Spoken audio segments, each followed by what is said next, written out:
चलिए यूपी की सड़कों पर खौफ का दूसरा नाम बन चुकी ब्लैक स्कॉर्पियो की असली कहानी में गोता लगाते हैं। बिना नंबर वाली इस काली गाड़ी का ऐसा खौफ था कि इसके निकलते ही लोगों की सांसें रुक जाती थीं। एक सीधे साधे लड़के से अंडरवर्ल्ड का बेताज बादशाह बनने तक का विक्रांत सिंह का सफर सच में चौंकाने वाला है। लेकिन दिलचस्प बात यह है कि उसके अपने कुछ कड़े उसूल थे जिन्होंने उसे सड़क का मसीहा बना दिया। और इसी वजह से उसका भयंकर टकराव हुआ एसीपी अर्जुन राठौर से, जो एक बेहद ईमानदार और तेज तर्रार पुलिस वाले थे। भ्रष्ट नेताओं की चाल देखिए। उन्होंने विक्रांत के खास दोस्त शेरू को एक जानलेवा धोखे के लिए मजबूर कर दिया। मरते हुए विक्रांत ने एसीपी को बड़ी चेतावनी दी कि कमजोर कानून ही हमेशा ऐसे बागियों को जन्म देता है। महीनों बाद वही काली गाड़ी हाईवे पर दोबारा नजर आई और एक भयानक रहस्य फिर से खड़ा हो गया।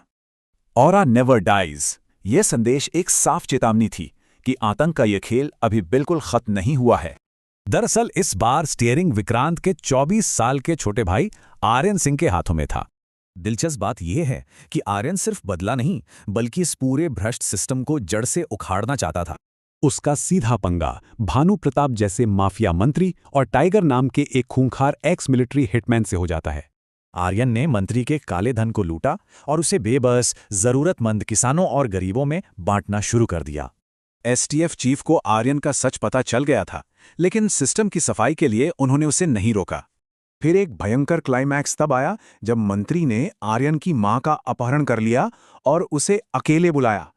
खूंखार हत्यारे टाइगर को बुरी तरह हराकर आर्यन ने साबित कर दिया कि वो अपने भाई से कहीं बेहतर है। जब हजारों आम नागरिकों और किसानों ने भ्रष्ट मंत्री को घेरा तो पुलिस ने भी उसे तुरंत गिरफ्तार कर लिया।